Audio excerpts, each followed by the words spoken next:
Welcome back to the Talking Archive. I'm Josh Jacobs, and our conversation continues now with Bill Wright, radio producer, on-air talent, as well as voiceover talent. After UC San Diego, you got your start with public radio station KPFK, which is still here today. How did you get that job, and what did you do while you were there? Well, first of all, when you say public radio, it really that people think NPR. We weren't affiliated with NPR. Oh, yeah. It was the Pacifica Foundation, and Pacifica Radio was. It came to be well known during the whole Patty Hearst kidnapping fiasco, and everyone was very concerned. William Randolph Hearst, for those of you that are, a little younger, was a publisher, newspaper publisher. He used to own the Herald Examiner in L.A., and his daughter, Patty Hearst, was kidnapped by the Symbionese Liberation Army. And suddenly, a tape was delivered, and I think it was up at KPFA in Berkeley, but, we got a copy down at KPFK. And in it, she said, "I've become Tanya," and I guess it was an incident of Stockholm Syndrome where she started to take on the characteristics of the kidnappers. Anyhow, they dropped this tape off, and the FBI wanted it. It was evidence, and I know they came after the general manager of KPFK at the time, and his name was Will Lewis, and he refused to hand it over based on confidentiality of sources. Mm-hmm. And I think he went to jail for a couple of days. But in any case, it was a very interesting time. That was 1974. But you asked me how I got started. So it was the summer after my sophomore year of college. I thought, well, I should spend the summer getting some real radio experience, and I had heard that KPFK accepted volunteers. So I went over there and I said, "Hi, I'm a college student and I'm interested in radio and I'd love to volunteer." So they said, "That's great." So they took me back to where they kept all their tapes. And there was this big box of tapes. And they said, around here we're listener supported. That's what Pacifica was. So it was kind of like, KCET, twice a year they do fundraising and tell you if you don't subscribe to our station, the lights are going to go off.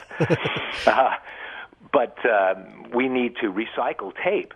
So there's all these reels, and they said, what you do is you just wind them off, and we want to make big 10-inch reels of quarter-inch tape, and here's how you splice it. I already knew how to do that, but anyway, so I'm sitting there just winding tapes and saying, hey, well, whatever, it's KPFK, it's 100,000-watt FM on top of Mount Wilson. It went from Santa Barbara to San Diego, and I thought, man, if I could just get my hands on that control room even once in the next few years. Well, about that time, the operations and production manager stopped in, and he said, "Oh, you're the new volunteer. Let me give you a tour." So he takes me in the control room, and up on the wall there are all these licenses, and this is where my story from before comes into play. I said, "Oh, would you mind if I put mine up here? I got one." He goes, "You got a license? We pay board ops around here. Welcome to the club." And so before I knew it, I was, he showed me what to do, and I was sitting there signing on to a 100,000-watt FM station, and my dream had come true. The power that a man has when it's like, when I open that mic, hundreds of thousands of people are going to hear it. So that was something entirely different. Well, that turned into every Christmas vacation, every summer vacation until I graduated. And then I had a job waiting for me because they already knew me there. That's great. And the year I got there, a number of people had first-class licenses, and I thought, well, I'm really interested. So I went to the Don Martin School of Communication and took their first-class license class. It was a 3-month class, and I'd never fancied myself very good at math and science, but it was so interesting to me, and it was such a great application that I did really well. And so I got that license. And, of course, you know, in the mid-'80s, the FCC relaxed the whole idea that they were going to police who's qualified or not to operate stations, and they left that to the owners of the radio stations to do. It was a cool thing to do, and I really enjoyed it. That's great. And I remember, you know, KPFK today is a variety of different shows. I actually worked with somebody, Nita Valens, who was, she does a show, I forget what it's called. It's not called Interview. That was Jim Ladd's show, but it was like right. Inner Focus or something. It's a health type of show, an inner healing show. But there's a variety of types of programs on there. How similar is the format today compared to back then? Well, the word for KPFK's format is eclectic. Very, very interesting, and it hadn't changed that much. Largely, if you had an idea for a program, you volunteered and you said, you know, here's our idea, and the program director would decide if it was of interest to the subscribers, and if so, then it would get on. And at the time, in the 70s, we had a communist. Her name was Dorothy Healy. We had a libertarian. We had a chef. We had a poet. We had some rockers. We had, and I have to tell you, it was such an interesting place to be because you met all kinds of people that maybe you grew up with. During the Watergate hearings, when I first started that summer, the credibility gap came in. Harry Shearer did a great Nixon, and he used that many times for their shtick. And it was he and David L. Lander and Mike McKeon, and they came in, Richard Beebe, and they came in, and they actually read the Nixon tapes, you know. They got the transcript, and, you know, here was Harry Shearer doing his Nixon and all, and I got to meet them and start the tape recorder so they could do it, and we'd air it a little bit later on. But that was interesting. And also, KPFK was famous for their literary readings around Christmas time.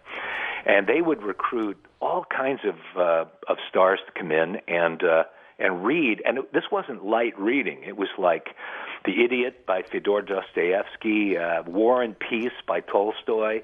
And they read the whole thing, you know. And then so you'd get Peter Finch while he was still with us. And one day, who walks in to record?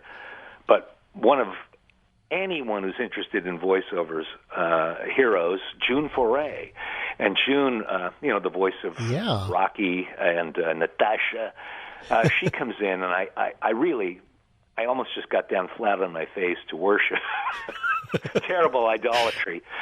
But, you know, on the Mount Rushmore of animation voiceover, it has to be her, Mel Blanc, Dawes Butler, and maybe, Bill Scott and a few others. But in fact, she was Tweety's granny also in the she was. Looney Tunes. She was just so lovely and so nice. And when I was getting a level on her, you know, I said, okay, darling, give me a level. You know, and she gave, you know, a little bit cross-section of some of her famous voices.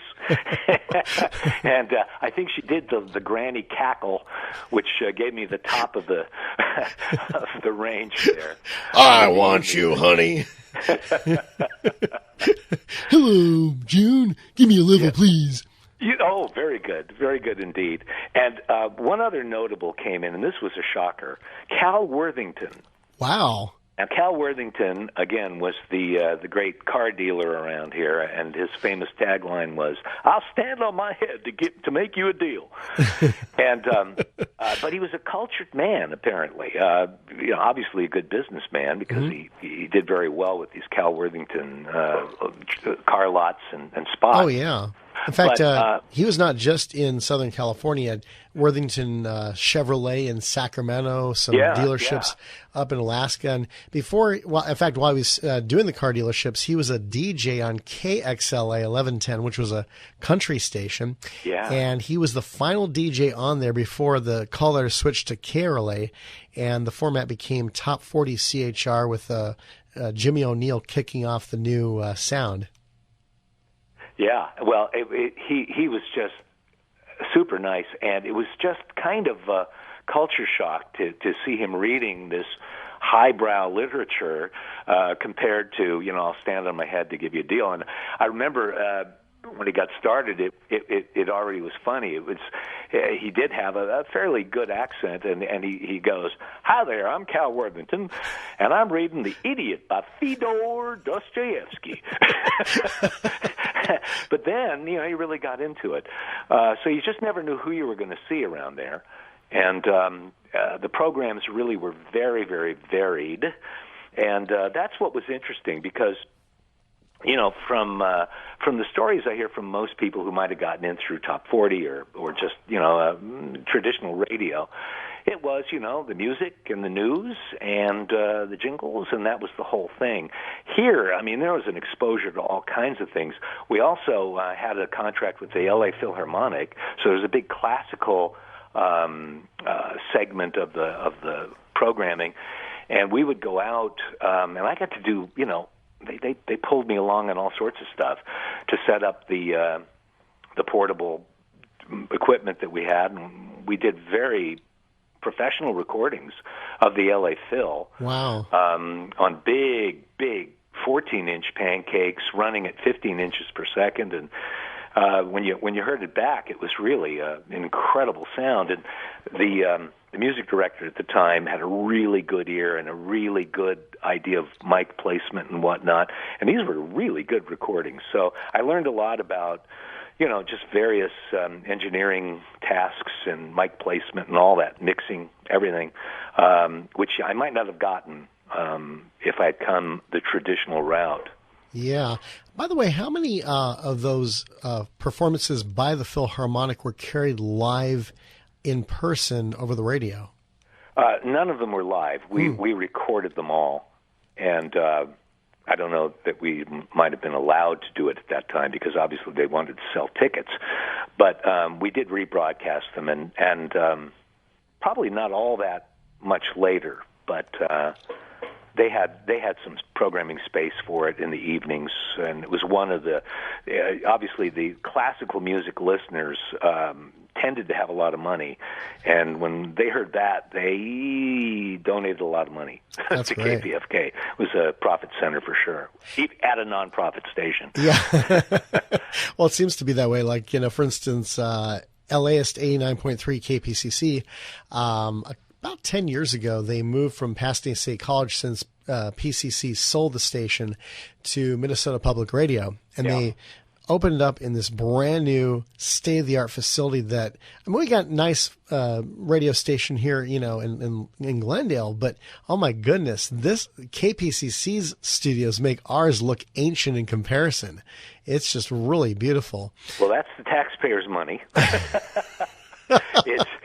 It's definitely that, and I knew someone that worked there, and they said, whereas everyone else is laying everybody off, there was like 100 people on the payroll at Minnesota Public Radio. So, wow. Government sponsorship will do that. True. By the way, how many air checks do you have of your days at KPFK? Well, I didn't air check, just my board shifts because I was really just like a program jockey. Mm-hmm. So I'd come in when the program ended. I'd say, hey, this is KPFK Los Angeles, listener-sponsored Pacifica Radio for all of Southern and Central California. Coming up next is this. If there was an announcement to read then, there'd be a half hour or an hour of programming. And then, if there was a live person, I'd say it's time now for, the health department, and here's your host, and point to him and that sort of thing. But what I have, and it's somewhere in the garage, and I don't know if those tapes are in very good shape anymore, I have a lot of the production work that I did. I did some, there was a comedic group that came in. They were called the Bedlam Express.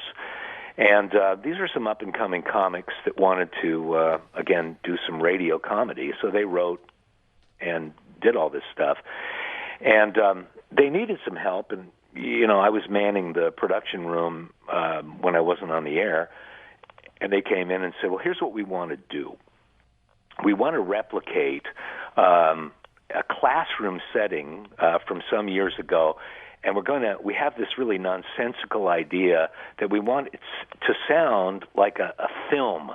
And, today, of course, audiovisual at schools, I mean, it's top of the line, digital, video. Back then, we had 16 millimeter film, and these were played generally on a 16 millimeter projector from the back of the room with a crappy little speaker on there and an optical soundtrack. And those films were probably played, again, threaded up 1,000 times. And along the way, they would break and whatever, and so they'd get spliced, and you'd have some jumps in the audio. And it was all coming from the back of the room, and it was kind of muffled like this, and you couldn't really, it had a distinct sound. So they wanted to replicate this, and I said, all right, let's see what we can do.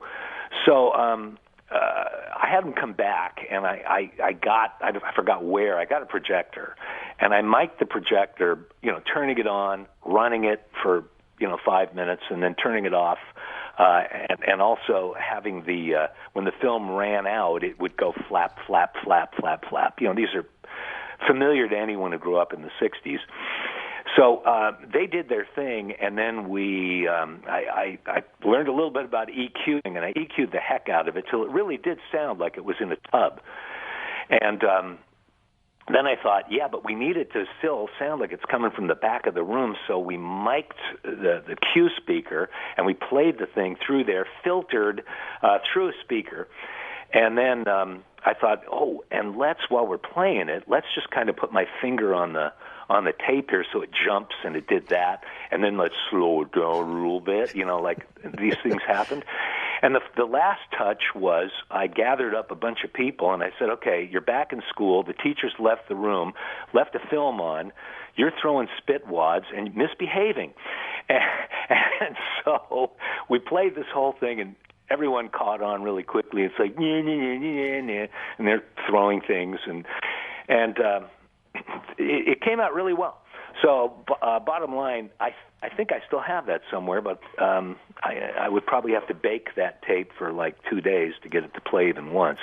There were some other things that I did for the fundraisers where we came up with songs that all had to do with money, a little bit of Monty Python talking about money, and then songs like Pink Floyd's Money playing in the background saying, hey, this is the spring fund drive, consider donating, and here's the number to call, that kind of thing. Wow. But other than that, that was a long time ago, so not that much survived. Oh, man. You said baking tapes. Describe that process, because it's obviously not being put into an oven, but what do you do when you bake the tapes? Well, you kind of are. Oh, you are? Wow. You have to heat it up, and you hope that you can play it once and transfer it to digital. But it's a bit lengthy, but old audio tapes that haven't been stored in temperature-controlled rooms, that's a trick that you can use to kind of get it to unbind a little bit, because that tends to be what happens. It kind of gets gummy, the acetate. Wow. Or anyway, you don't see too much of that anymore. Which can be transferred probably has been by now. This is the Talking Archive, and we're having a conversation with Bill Wright, radio personality and production director, and we've been discussing different preservation of both radio and TV broadcasts. Next time we'll talk more about that. We'll also find out from Bill how he met Chick Hearn, as well as some wonderful stories there, plus how he got to 96.7 quiz, and much, much more.